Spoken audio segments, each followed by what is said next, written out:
Hello and welcome, everyone. My name is Caroline McGraw, and I'm a writer with The Clearing. The Clearing is a 12-step alternative dual diagnosis residential addiction treatment center with a unique recovery program based in spiritual psychology. And today we are live and speaking with Lisa Erickson. She is a meditation teacher, energy worker, writer, and mom of 3. And her primary modality is chakra-based meditation and energy work, though she is also a certified mindfulness meditation instructor. And her area of specialty is in women's energetics, which includes women's subtle anatomy and the practices and tools that women can employ to heal, empower, and awaken themselves. She focuses on chakra work and sexual trauma healing as well. Her websites are enlightenedenergetics.com and mommymystic.com. And she offers online courses, private energy work phone sessions, teleseminars, classes, and retreats. And in this interview, we're going to talk with Lisa about her life and her work, and our focus will be on the underlying issues that cause addiction for women and how to heal them. So, welcome, Lisa. Thank you, Caroline, and I'm so glad to be here, and thank you for sharing this work with more people. Thank you. I appreciate that. So just to get started, let's just get to know you a little bit. How did you get started on the path that you're on, and what drew you to working in women's energetics? Well, I was drawn to meditation in college, which is now almost 30 years ago, and it had to do with health issues that I was having, headaches, insomnia, things like this. And eventually I became a meditator, and I've been meditating now for almost 30 years, and a big part of my meditation practice was chakra-based, or meditation focused on energy centers aligned along the spine. And of course, that's just one form of many forms of meditation. But that was the form I was drawn to. And then much later, about 12 years ago, after the birth of my first daughter, I experienced a lot of health problems. And I started getting more interested in chakras from a healing perspective. And I started studying with Cindy Dale, a very well-known author and chakra energy healer, and got more into the mind-body connection, the subtle body work, the psychological connections that lead to physical issues, and started working with the chakras from that perspective. So now I really work with the chakras both as a meditation modality and as a healing modality, and I'm most interested in those emotional patterns that get lodged deep inside us and impact both. That's great. So you blended your own experience and your own time where you were feeling really unwell, and also this interest in how does this work and how do these things all overlap? Yeah. So I'm not sure if this was part of your initial experience, but you recently wrote a blog post that I really enjoyed. So it was 10 tips for surviving and thriving as an empath. And I'm betting that a lot of our listeners might identify as empathic. So can you maybe take us through a few of those and tell us about what's helpful to protecting your energy if you're someone who just feels things really deeply? Yeah. Well, the way I approach being an empath is, or the way that I think about it, is that we are all composed of energy. We have our physical body, and then we have this energy field. And if you're empathic, we generally think of that as being emotionally sensitive, which it is, and taking on others' emotions. But technically, it happens on an energetic level first. You actually have a tendency to take on the energy of other people, whether that energy is physical, emotional, or mental, and different types of empaths experience it differently. So some empaths, when they're near someone who's angry, they may get a headache because they take it in physically. Other people may start getting irritated themselves. It's like they take on the anger. And other people, their mind just might get really busy and frenetic because they're taking on that angry energy. So it can impact you differently, and it's important to think about, how am I impacted by people and environment? How does it specifically impact me? Then from there, you can really start to clear out those energies. And some of the basic ways that are in that blog post you mentioned for clearing out energy that you may have taken on from others are a lot of the same self-care things that we do to stay healthy physically. And that is exercise. Exercise helps push out energies that are lodged in your subtle body, just like you sweat out toxins physically. Contact with water, really any contact with nature at all, because that vibration is the opposite of human vibration. If you're in a natural place, especially around trees or water that feels naturally healing to you. That clears out your body. Others is having your home really be a nest where it feels good to you, and it really is a home base for your energy so that you naturally replenish there whenever you're there. And then I think a lot of the work from that point has to do with seeking to understand the emotional patterns you may have that are causing you or contributing to you taking on energy from others. People pleasing, fear of conflict, a lot of other things that can keep us from enforcing our boundaries. Because we do all have a natural ability to create a boundary and filter these energies out. And there's a lot of visualizations that I teach and things for helping someone start to establish that boundary. But ultimately, someone will only be able to do that if psychologically they really believe in their right to have boundaries. And so a lot of the time the work is emotional. You have to really be thinking about what emotional patterns have I taken on that have triggered or created this pattern of me taking on, feeling responsible for other people's energy a lot of the time. Oh, I can relate to that big time. That's great. When I first went to the clearing, I was talking to the CEO, Joe Kelzer, and one of the things he said that struck me was that he said a lot of the people that come here have two things in common. He said they're smart and they're sensitive. And often they turn to addiction because they don't know how to manage those things. And like you said, they don't feel like they have a right to those boundaries. And so they try and escape in a different way. Mm-hmm. Yeah. And I work with a lot of abuse survivors, sexual abuse survivors, but really all kinds of childhood abuse. And of course, there's a very high correlation between childhood abuse survivors and addiction as well, whether it's emotional or physical abuse. And what happens when a child grows up in a home that doesn't feel safe is they do become very finely tuned to danger. Every time maybe when they walked into their house as a child, they had to sense what is the mood, what is it like today, and develop this very fine-tuned sense of how do I need to act today to stay safe. And that, as an adult, it can turn into a beautiful gift of intuition if someone can own it in that way. But can also create, make someone so sensitive that they are just conditioned to take on so much of what they feel from other people. Oh, that's perfect. Yeah, I had a note to make sure to talk about how sensitivity connects with addiction, and you did that perfectly. Yeah. I also like the image I heard once of that someone who might struggle with sensitivity and with addiction and having felt unsafe, it's like when you walk into a room with people that you haven't met yet, you'll immediately want to kind of go in a corner and like scope it out first, like who are the safe people? Who can I handle being around kind of thing. And so, do you find that that's true for a lot of the people that you work with, that they have that feeling? Absolutely. And that can manifest as many different things. So in some people, it manifests as needing to dissociate, like the danger just feels like too much. So that can play into patterns of addiction, et cetera, because that feels like, just for a little bit of time, I cannot feel anxious, right? Or for other people, it plays, and there's many different forms of escapism in addition to addiction. There's internet and television and all sorts of things, all sorts of ways that people can try to hide from the world in order to not feel scared all the time. And so I think that's one of the most common emotions that I deal with, that I'm working with, is helping someone start to actually feel more comfortable with anxiety. Because if you spend your whole life just trying to create circumstances where you feel safe, you can honestly never do that. You honestly never can.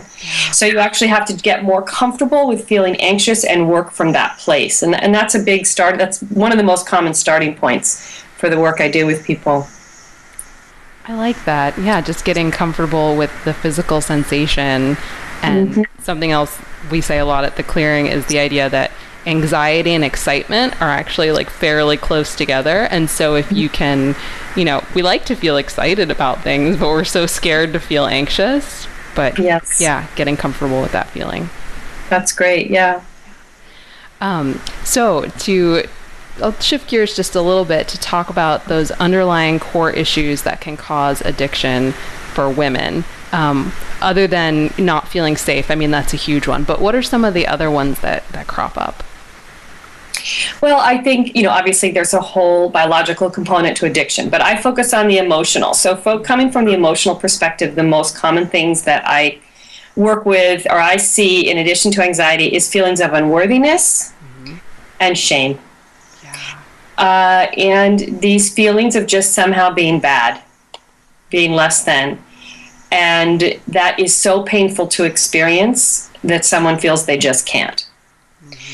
And then that may play out in a lot of different ways. It may play out that in social settings, the only way they can deal is if they are using a substance. It's the only way they can be around people. Or they feel they have an altered personality, that all of a sudden they can be outgoing and they're not that wallflower. So there's all these different ways that those feelings of shame and unworthiness can be present. And then that's our starting point is, okay, let's just find, where do you feel that part of you that just feels, I am terrible, I'm not worthy of anything? And that can take a long time, just to allow yourself to even feel where that is lodged in your body and your body. But because it's painful. But once you do, you can let it out, you can work with it, you can heal it, and you can start to look at all of the other personality patterns that have kind of developed on top of it. So I think those are really the underlying emotional patterns from my perspective. Awesome. I agree. At one point, my husband, he said this very lovingly, but he was like, I think that, sometimes you have this part of you that believes that everyone secretly hates you and that you're secretly a terrible person. I was like, that's right. Yeah, no one had said it to me that bluntly before, but I was like, I think you have a point. That is that part of me that I had been afraid to look at, afraid to feel. And so I guess for someone who is dealing with that sense of unworthiness of, I don't deserve to be loved. What's kind of the first step to kind of finding that feeling? Is it meditation, getting quiet? How do you start? Well, the way that I work, it really is about feeling it in the body. And then I have two different modalities that I work with. One is the chakra work. One is another technique that comes out of a Tibetan Buddhist tradition called feeding your demons. But they both start the same way. You try to find where you feel it in your body. So to do that, you would use what I call a selection memory. A memory of a situation in which you felt it very acutely. But then instead of going into the story of the memory like you might do in talk therapy, you bring up the memory just enough that you start to feel the emotion, and then we let the memory go. And we really try to define the feeling in your body. Exactly where is it? What shape is it? What color is it? What does it feel like? What chakra is it nearest to? And then we kind of work from there to either bring other energies from your heart, from elsewhere into your body, into that place to heal it. We might externalize it, and that's what the feeding your demons is based on. That's based on externalizing that energy, and you actually interact with it. Almost as if in a dreamlike sequence, it helps surface things from your psyche. It lets it speak. You're letting an energy within you that normally you're trying to hide and avoid. And so there's a lot of, depending on the person, I may work with it in different ways, but that's the starting point. What are those dark shadows that you don't want to feel in your body? Let's go there. Let's go there. So then you don't have to fear them anymore. Oh, I love that. And that perfectly aligns with a part of the program at the Clearing is, working with Gestalt therapy and working with, let that part of you speak and actually listen to what it has to say to you, and gradually kind of learning that these parts of you aren't working against you. They're actually trying to help you, but they might be helping you in ways that are counterproductive and, needing to work with that.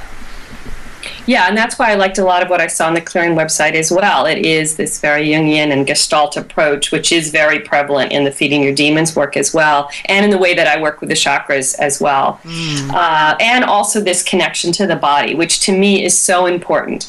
A lot of the people that come to me have been through talk therapy, and they learn so much because they came to understand especially how their childhood impacted their present self and their patterns. But then they get frustrated because they feel like, okay, I understand all of this, but then when I'm in a situation that feels threatening, I still respond the same way. So then you need another step. And there's a lot of different tools for that, but that's part of what this work is. Okay, imagine you're in that situation again. Feel it in your body. Where is it? What can we do right now with that energy as it arises before you just habitually go into that defensiveness or reaching for the drink or whatever it is, whatever your method of coping has been in the past? Can you catch it before you go to that next step? That takes time. Yeah.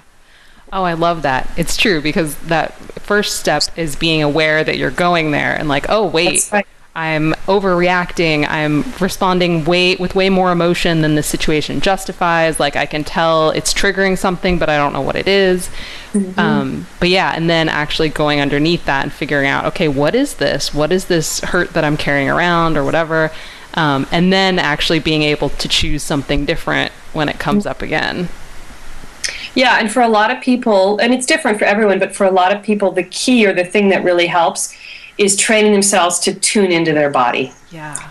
And feel where it is in my body. It gets you out of your head. It gets you into your body, and then you're dealing with that. And so that's a lot of the tools that I'm working with. That's what it's about. Awesome. Yeah, because I agree. So much of what we're expected to learn in school, in the workplace, it's all on the mental level, as opposed to let's check in with our body, let's be in the present, let's feel a sensation, and not just be up here all the time. Yeah. Well, something else I wanted to ask you about, I read the description for your Fall in Love with Your Feminine Power class, which I, of course, was like, I would love to take this. This sounds amazing. So you talk about creating healthy boundaries and learning how to filter that energy that you absorb. And I know that so many women struggle with this. And so can you talk a little bit about how to start with that, and also some of the changes that you've seen when in working with students, with clients, as a result of creating those healthy boundaries? Yeah. Well, I think the first step is I do a lot of visualizations, and one of the main visualizations I'll just share right now because it's very simple. Someone would visualize red light at their tailbone and at their navel, because those are the focus points for the first and the third chakras, and they're very linked to our ability to create this kind of sense of boundary. So you'd visualize red light at your navel and at your tailbone, and then you'd visualize that red light meeting and just creating a second skin all the way around your body. Like you literally have red light just as a second skin all the way around your body, and you just intend that is a filter, that it is filtering out any energy that is not yours and that doesn't serve you. But that your own energy, anything you choose to emanate out, can easily emanate out. And that it's just a very simple visualization. What happens as people do it is it becomes habitual. And what's really happening is psychologically, it starts to shift your belief that you, as we were talking about earlier, have the right to not take on energies if you don't want to and if they don't serve you. So that's often where I start. It's just this very simple boundary and then we get into the psychological and emotional work about maybe why in the past you haven't been able to assert boundaries, or the self-beliefs that you have that have caused you to take on those energies, or the self-care and the ways you're not taking care of yourself that maybe you need to start doing in order to feel better energetically. But just doing that visual for a couple of weeks, whenever you're going into a situation surrounded by a lot of people, many women report this amazing shift in their sense. It's really, to me, about their right to have that boundary. That's the main shift. And once that belief starts to shift, it changes everything. Because they don't believe they have to be afraid every time they're in a room where there's potentially going to be conflict anymore. That's awesome. I love that. Just zero right in on this is the core of the issue, and this is how we work to change it. And I know for myself, sometimes I think it has to be this really complex solution, and it's just, what if you could visualize a barrier between you and other people's energy? That's really powerful. Yeah. So I also wanted to shift gears a little bit and talk about trauma, because I want to make sure we allow time to talk about your work with healing from sexual abuse trauma. And a quick note for our listeners that when we talk about trauma, there's certainly a medical definition of trauma, which has physical criteria. On the emotional level, trauma is more subjective. It's about things that were shocking to you. But that said, certainly one of the most troubling and prevalent forms of trauma in our society is sexual abuse. And just in prep for this interview, I was looking at statistics from the World Health Organization, which says that 1 in 3 women throughout the world will experience physical or sexual violence by a partner or sexual violence by a non-partner. So clearly this is a huge problem. And so can you talk a bit about that work and what the healing process looks like? Yeah. Well, and I'm glad you added that introduction to trauma, because it is a difficult thing to define. And in fact, some of the women that I work with may not even have been physically touched, but there were shocking episodes in their childhood, or there were inappropriate episodes or photographs. They were photographed against their will, that kind of thing.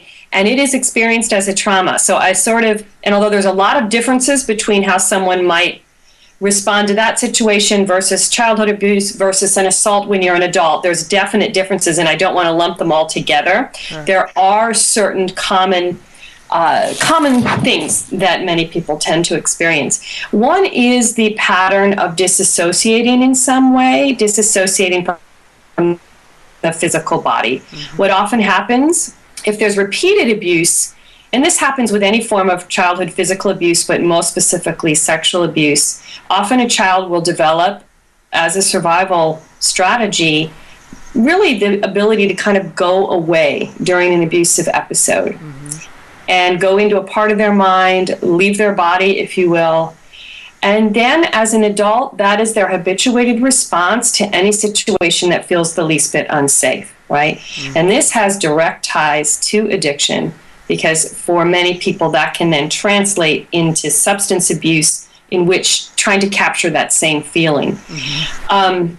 So one of the first things, and then for many other women, it's other forms of, it can just be being very mental, not being able to feel their body, any sort of pleasure in their body at all, not even be able to exercise in some cases. So from an energetic perspective, this is about being disconnected from the lower chakras. The chakras are aligned all along the spine from tailbone to the crown. Mm-hmm. And so what happens is it's like energetically, all of someone's energy is up here. Yep. And there's no energy down here, there's no balance. So then from an energetic perspective, what I'm working with is how to help a woman really connect with her lower chakras, her lower body, and the psychological things linked to the lower chakras, which are safety, feeling grounded and present. In the case of the first chakra, in the case of the second chakra, it's more about feminine energy, fluidity, feminine power, the ability to enjoy sensuality. Forget sexuality, just sensuality. Mm-hmm. So all of those sorts of things. So that's a big part of the work, is connecting to those lower chakras.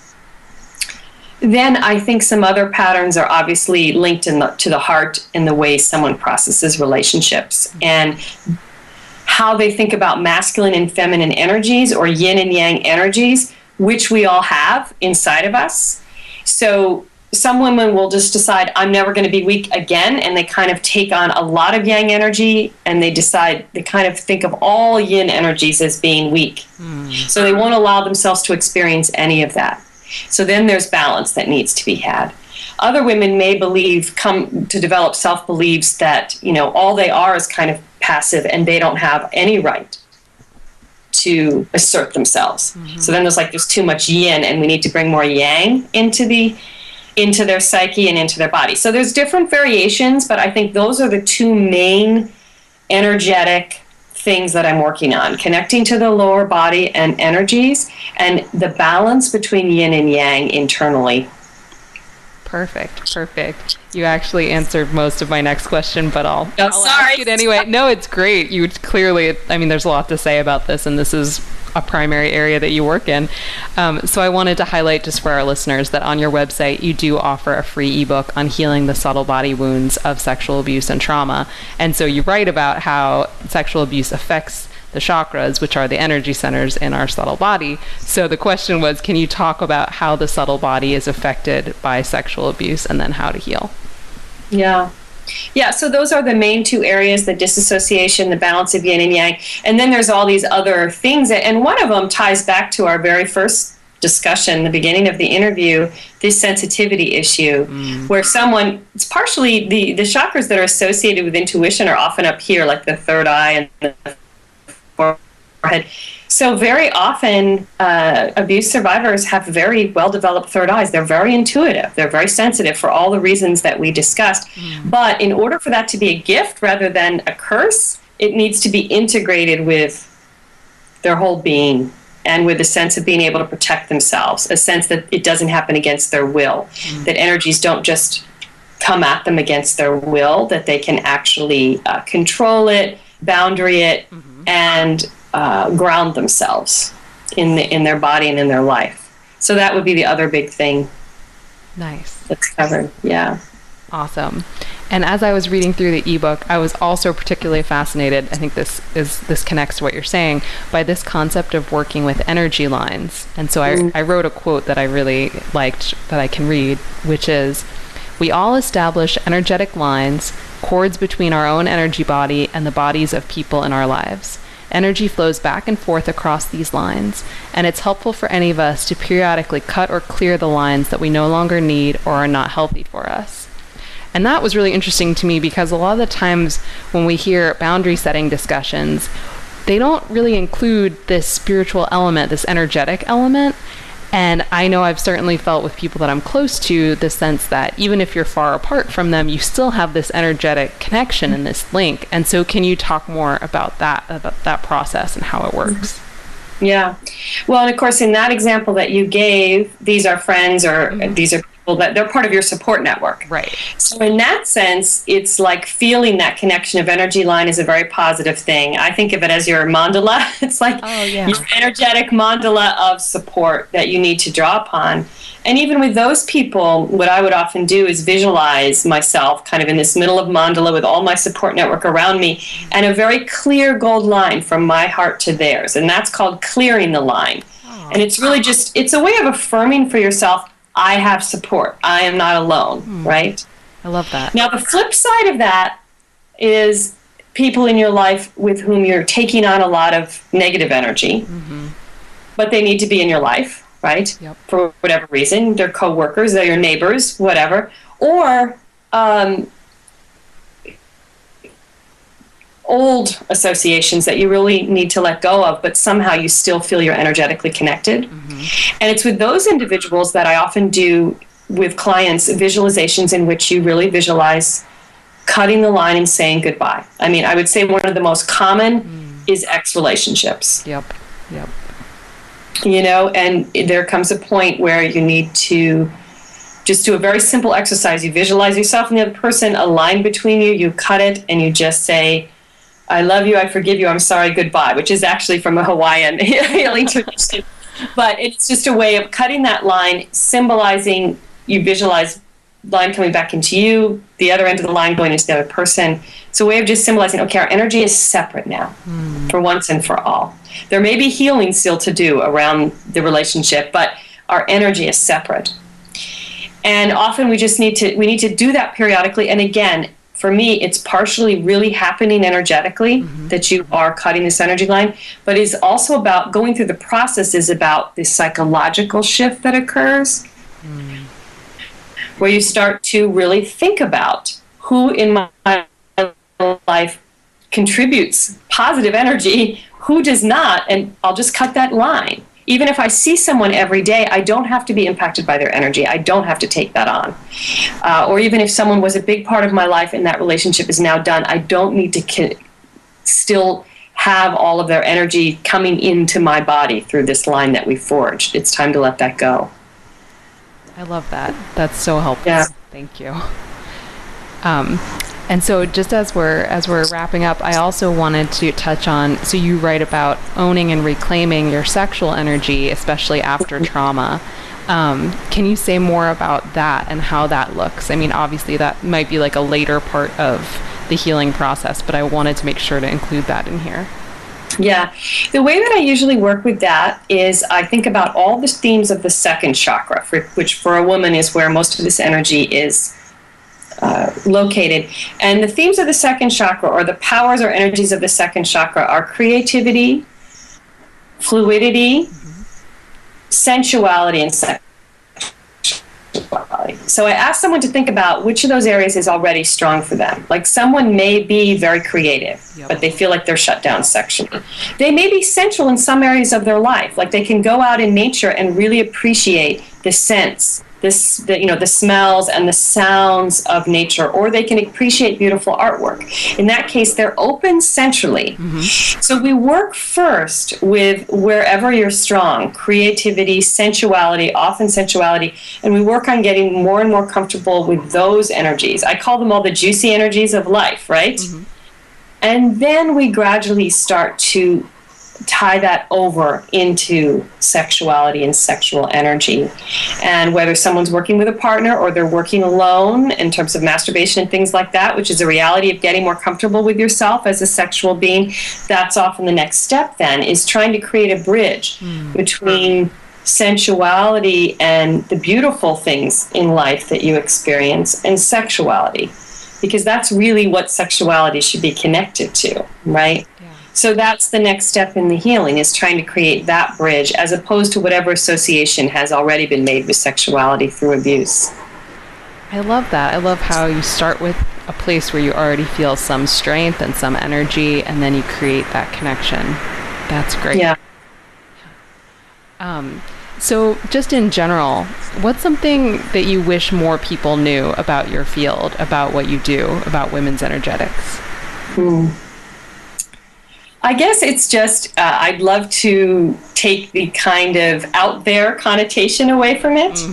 And I think it really is a balance to psychological work. And it really isn't simply about kind of sitting in meditation for hours on end, visualizing colors in different parts of your body. There is that.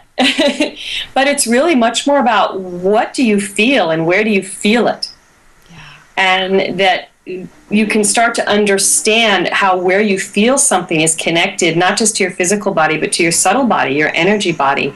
And you have this whole other level of awareness that's just naturally there once you start to tune into it. And it's not hocus pocus. Nice. It's very based in what you're feeling and in your life. Perfect.